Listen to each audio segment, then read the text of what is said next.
Hey, Dog World and you fam. Welcome back for another round of tail-wagging fun. Today's video is extra special because we've got the one and only Dr. Podella Wizzle Wag joining us. Hi there, everyone. Now, let me tell you about our amazing guest today, Dr. Podella Wizzle Wag. She's a superstar dog behavior specialist with expertise in everything from doggy behavior to ensuring the health of our furry friends. She's encountered every challenge when it comes to those tricky potty problems our pups can face. Oh, Max, you're too kind.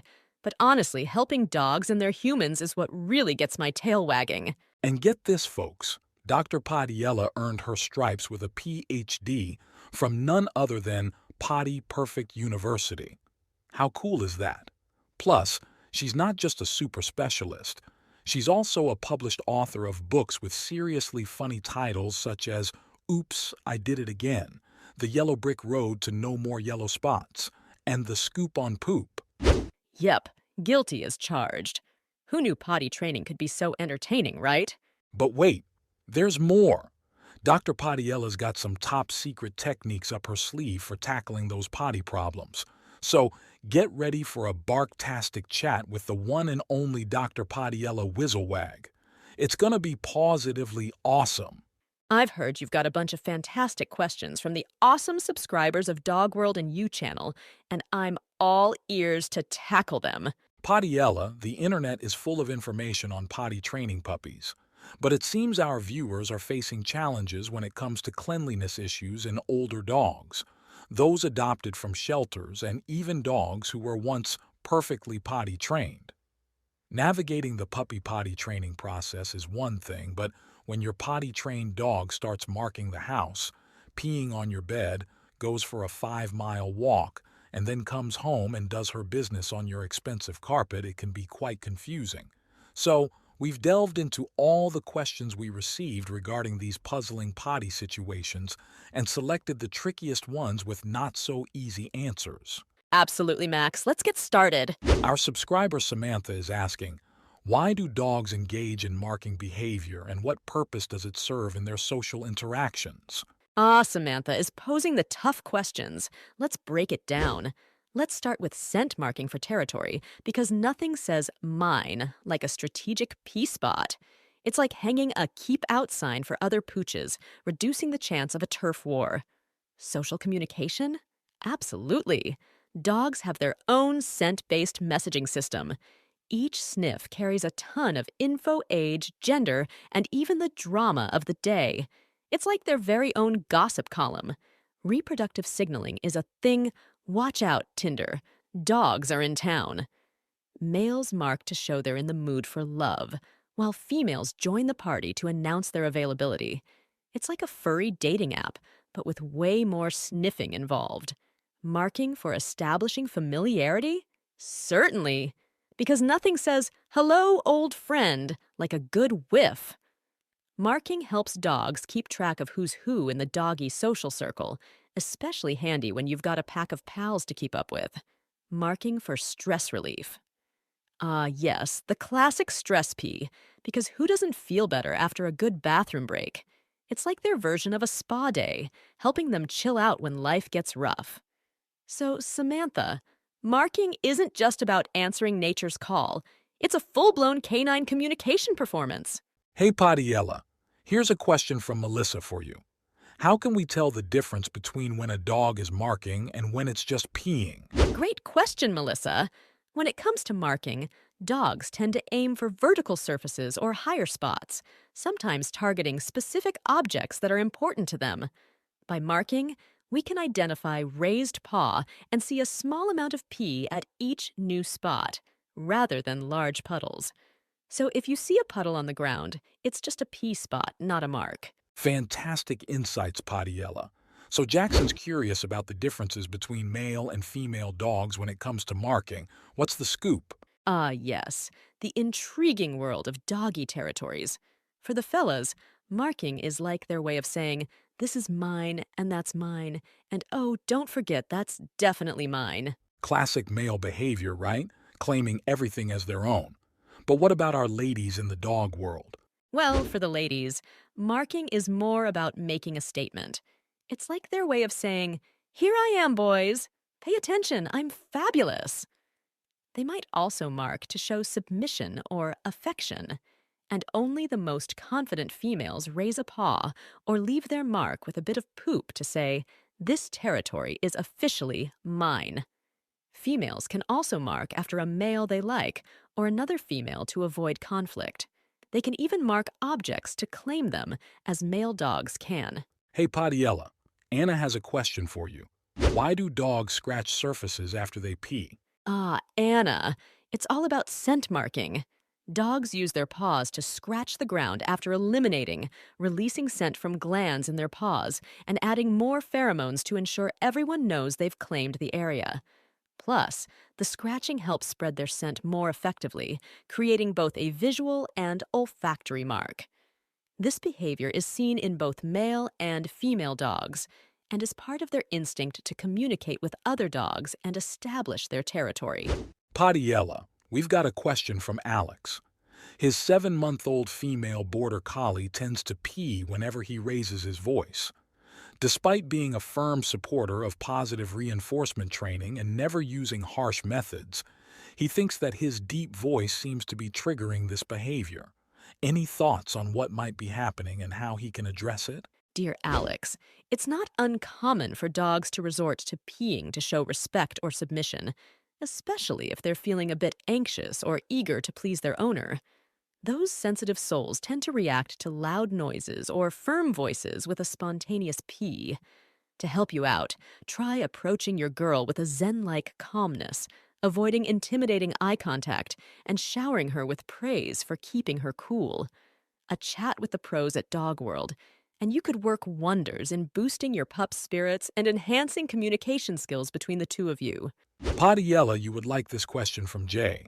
How can dog read so much information from pee? Dogs have an extraordinary sense of smell, and their ability to gather information from pee is a result of the numerous scent receptors in their noses. A dog's sense of smell is estimated to be tens of thousands to even 100,000 times more powerful than that of humans. When a dog sniffs urine, it detects various chemical compounds and pheromones. Additionally, dogs have a specialized organ called the vomeronasal organ, or Jacobson's organ, which helps them process and interpret these chemical signals. So, in essence, dogs read information from urine through their highly sensitive sense of smell and specialized biological mechanisms. Podella, Natasha has a concern about her 2-year-old French bulldog. She's wondering why her furry friend is leaving little surprises on the bed when she's not around. Natasha, a few possibilities could be at play here: territorial marking, anxiety, health issues, or perhaps some house training hiccups. First things first, though, ruling out any medical concerns with a vet visit is crucial. Medical conditions like UTIs, bladder stones, or even diabetes can be a problem. And if it's anxiety pulling the strings, I'd suggest checking out our friend Barkina's fab video on the Dog World and YouTube channel, Dog Stress Stop. She's got some golden nuggets on handling stress-related behavior in dogs. Natasha, keep an eye on the pee pattern. Puddles versus marks can tell us a lot about what's going on. Remember, a puddle isn't a mark, and beds aren't typically on a dog's territorial claim list. Unless, of course, another furry friend's been using it, or someone's made it a not-so-nice place for your pup. Next question. Amanda and Ron are considering adopting a puppy from a rescue organization and have some questions. They're curious about the challenges puppies might face in toilet training depending on the puppy's age. Also, do you have any insights on how the season they're born in could impact outdoor potty training? Puppies! The best topic ever. To dive into puppy potty training, let's break it down by stages. From 0, 20 days, puppies can't handle their business on their own, and it's up to mom to stimulate them by licking and eating their waste.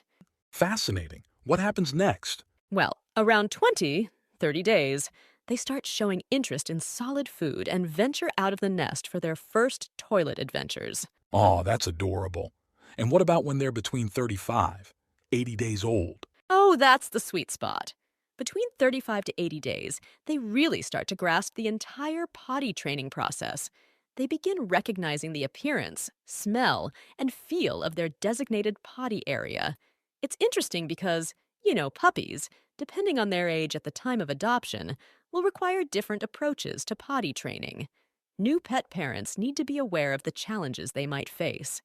For instance, if Amanda and Ron are bringing home a newborn puppy who lost its mom, they'll need to step in and play a maternal role, using a wet, warm towel to stimulate the puppy to defecate. On the flip side, older puppies who are starting to explore the world may shift from their nest to using pee pads or litter substrates, and Ron and Amanda need to be ready by providing a safe setup for successful potty training. That makes sense. So, what about those litter substrates for potty-trained puppies? For potty trained puppies, there are a variety of options. Puppy pads are super handy, disposable, absorbent pads designed just for fur babies. Then there are grass patches, whether real or synthetic, which can be used indoors to give them that outdoor grassy feel. Wood shavings or pellets are great for controlling odor, especially in smaller dogs' litter boxes. Recycled paper pellets are an eco-friendly choice, and some pups might be into scented litter to encourage them to use the designated area. Even certain types of cat litter, like non-clumping clay or biodegradable options, can work well for puppies. So, it's all about finding what suits puppy best and keeping things clean and fresh. Got it. And the season they're born in? Oh, that's interesting. Summer puppies might find it tricky to potty on snow or leaves, while winter puppies could face the opposite challenge. You know, Podella, I never really delved into this topic until I saw our viewer Ella's question. She's curious. How does the development of cleanliness in male dogs differ from that of female dogs? And why do potty-trained dogs sometimes start to have issues with cleanliness again? Ah, excellent question, Ella. Indeed, there are some differences between young male and young female dogs when it comes to the development of cleanliness. Tell me more, Podella. Well, let's talk about the development of cleanliness in male dogs. Even if they were potty trained before around 7 months, young males start showing an interest in marking, and in some breeds, it can extend up to 9 months. Small breeds may start marking as early as 4 months due to their early sexual development, and around 6, 8 months, they begin showing interest in females. Fascinating. What about female dogs? Now, when it comes to our lovely ladies, before hitting 6, 12 months, they usually like to do their business close to home. Once they reach the exciting age of 6, 12 months, it's their first heat cycle. They're going through major reproductive system development, and the first heat cycle can be a bit overwhelming. They might feel like young girls, but other females see them as adults, leading to a touch of territorial confusion. Sometimes they might prefer the familiar surroundings of home for their business until they build up that confidence. Confident gals might venture far to mark their territory, but the shyer ones tend to stick closer to the comfort of home. So confidence plays a role. Absolutely, Max. The more confident dogs tend to mark new territory, while less confident ones and puppies may stick closer to home to avoid conflict with other dogs. We received a message from our subscriber Lori. She's having trouble training her Yorkie puppy to use pee pads. Can you provide advice on how to effectively train the puppy to use pee pads? Pee pad training. After every meal, nap, or play session, guide your pup to the pee pad. Don't forget to shower them with praise and treats when they do their business there. If they're not catching on, try setting up a confined area with exercise pens or baby gates, covering the floor with pee pads. Then, slowly reduce the number of pads. Sounds like a process, but it makes sense. And what if they're still having accidents everywhere? If accidents are still happening all over, try the umbilical cord method, keeping them close by and placing pee pads in every room so the puppy can use them as needed. Got it. Consistency is key. Thanks for breaking it down, Podella. It's all starting to make sense now. Podella, Bella's asking why dogs sometimes struggle with cleanliness. What are the most common reasons? Well, Max, there are quite a few reasons, but some of the common ones include age, lack of a routine, territorial behavior, sexual behavior, misunderstanding, habits, sickness, which accounts for about 30% of cases, hyperactivity, attention seeking behavior, and the effects of stress. Whoa, that's quite the comprehensive guide. Let's simplify it for Bella and our viewers because there are so many things we need to address here. Let's start. So, what's the deal with age and cleanliness in dogs? All right, let's break it down. So, when it comes to age, puppies younger than 4 months can't hold it when they eat or sleep. They'll need to go potty. And until they're about 5 months old, they can only hold it for as many hours as their age in months. Plus, if they're super active and playing, accidents can happen. Next, young dogs, as soon as they reach sexual maturity age, marking behavior can kick in like we discussed in previous questions. Now, for senior dogs, those over 9 years old might need to go more frequently due to age related issues, like estrogen deficiency. They might even start having accidents indoors. In that case, a specific diet could help. Always consult with your veterinarian to create a personalized diet plan based on your senior dog's specific health needs and conditions. Regular veterinary checkups are crucial to monitor and adjust the diet as your dog ages. Let's dive into how having a consistent schedule can really make a difference. So, when it comes to potty training, maintaining a consistent schedule is crucial. Dogs operate on a biological clock, so things like regular feeding times, walks, and monitoring water intake can really help prevent accidents. Especially with female dogs, their heat cycles can also affect their ability to hold it. That makes sense. So, what are some specific tips for sticking to a routine? Well, feeding and walking your dog at the same times each day is a good start, especially for puppies. And for females in heat, it's even more important to be mindful of their schedule. Oh, and for puppies, it's best to feed them before a walk and adult dogs after, within 15 to 30 minutes. Also, try not to give your pup too much activity right before a walk, as it can make it harder for them to hold it. Podella, we've tackled a bunch of questions about dogs and their territorial behavior outside before. But what about when they start marking inside the house? Good question.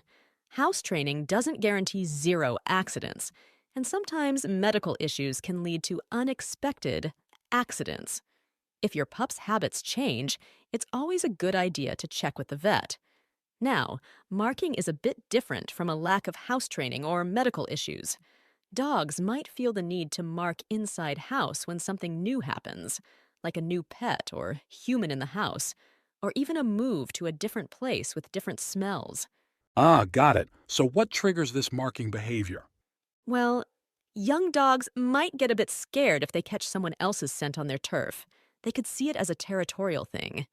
And the scent of someone else's urine can trigger marking too. It's like a confidence boost for them. Castration doesn't necessarily fix this territorial behavior because it's not strictly a sexual thing. Even neutered dogs can be protective of their territory and continue marking. Interesting.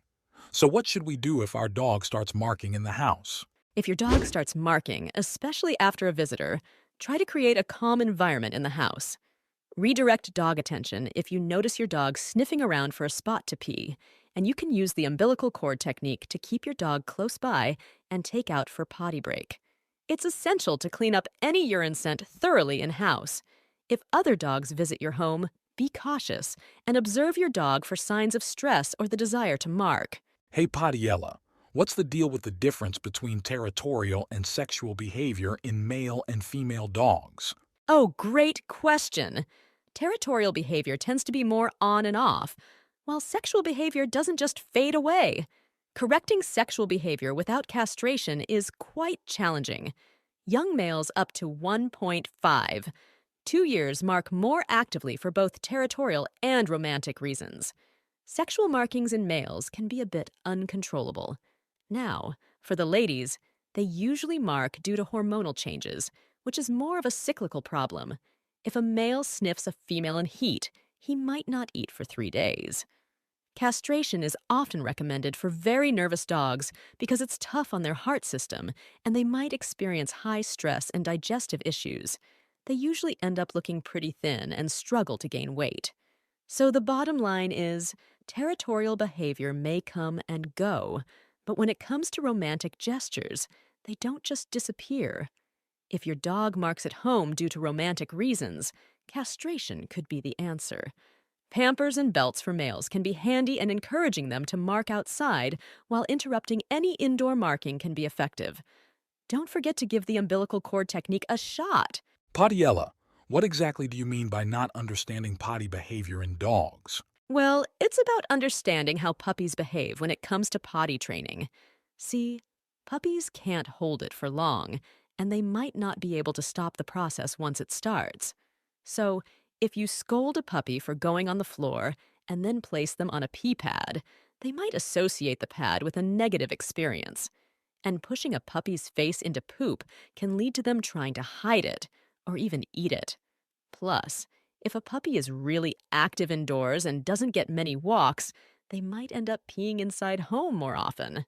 Wow, I had no idea it could be so tricky. How do we teach them to potty outside then? Well, one method is to bring the puppy's feces to a specific spot near the house and then bring the puppy there, praising them for sniffing the ground and going potty. You can even give them treats as a reward. If that doesn't work, the puppy should still have the opportunity to use a pee pad indoors. Outside, make sure they go potty first, then they can play or go for a walk. And it's crucial to establish a command for pottying so they know what to do when you give the signal. Podella, how exactly does habit formation come into play in a puppy's potty training journey? And speaking of that, how long does it usually take for puppies to develop a new potty habit? So, with habit formation, puppies tend to create a routine tied to a specific spot and the materials they associate with urinating, such as surfaces that resemble common substrates. They often prefer soft surfaces for urination. Now, for puppies accustomed to using pee pads, transitioning to outdoor elimination can be a bit challenging. To establish a new habit of urinating outside, we should avoid giving them the chance to repeat the old habit. Eliminate the pads and use the crate with the umbilical cord technique. Typically, it takes about 6 months to build this new habit. Podella, what are some common reasons why hyperactive dogs might pee frequently? And any strategies you recommend preventing it? Hyperactive dogs tend to drink a lot of water and struggle to hold it in. Their emotions and physical activities speed up metabolic processes, whether it's the joy from playing games or the excitement of the owner coming home. Sometimes, anxiety, especially due to separation, can also play a role. They might also pee from stress or punishment. To prevent this, it's crucial not to punish them for it. Hyperactive dogs, who play a lot at home and pee due to excitement, require a different approach. If you have a hyper dog when you come home, staying calm is key. Don't give them too much attention right away, move slowly, and sometimes just wait 15, 20 minutes. If you're expecting guests, taking the dog outside beforehand can be helpful. Remember, no shouting or punishing. And if the dog gets scared, avoid hovering over them, as that could lead to an unexpected pee situation. Podella, why do dogs who lack attention sometimes resort to peeing or pooping to seek attention, even if it's negative? And what strategies can we use to address and fix this attention-seeking potty behavior in dogs? Dogs, when feeling a bit neglected, might resort to the old pee or poop trick to garner some attention, even if it's not the positive kind. When they're stressed or uncomfortable, using this behavior becomes a way to get noticed. Now, to address this, we've got a plan. Teach the dog to signal when they need to go outside for potty, engage in more communication with them, and here's the tricky part. Avoid giving excessive attention to a dog who's had an accident for more than 30 minutes, and resist the urge to immediately take them outside. This way, you will avoid accidentally reinforcing this unwanted behavior. Podella, what kind of consequences do dogs face when dealing with stress, especially when it comes to bathroom accidents? Oh, Max! Stress in dogs can lead to a variety of outcomes. Non-confident dogs, when feeling anxious, might resort to marking someone else's territory with their scent out of fear. It's like they're trying to claim a bit of security for themselves, so be aware that it might happen in public places if you have a stressed dog. However, this need for their own scent extends to their own home too. And here's the kicker. Stress reactions can result in those unwanted pee and poop accidents. It's a bit of a chain reaction when they're dealing with stress. And again, all about stress responses that can lead to potty accidents. You can hear in an amazing video on the Dog World and You channel, Dog Stress Stop, where our friend Barkina will tell you all about it. And last question for today from Brian. Brian is asking how diet raw versus dry kibbles, portion control, and water intake affect potty training. Well, Brian, there can be differences in a dog's bathroom habits depending on whether they eat raw or dry food. Dogs on a raw food diet often have firmer stools and may produce less waste overall due to the higher natural fiber and moisture content, which aids digestion.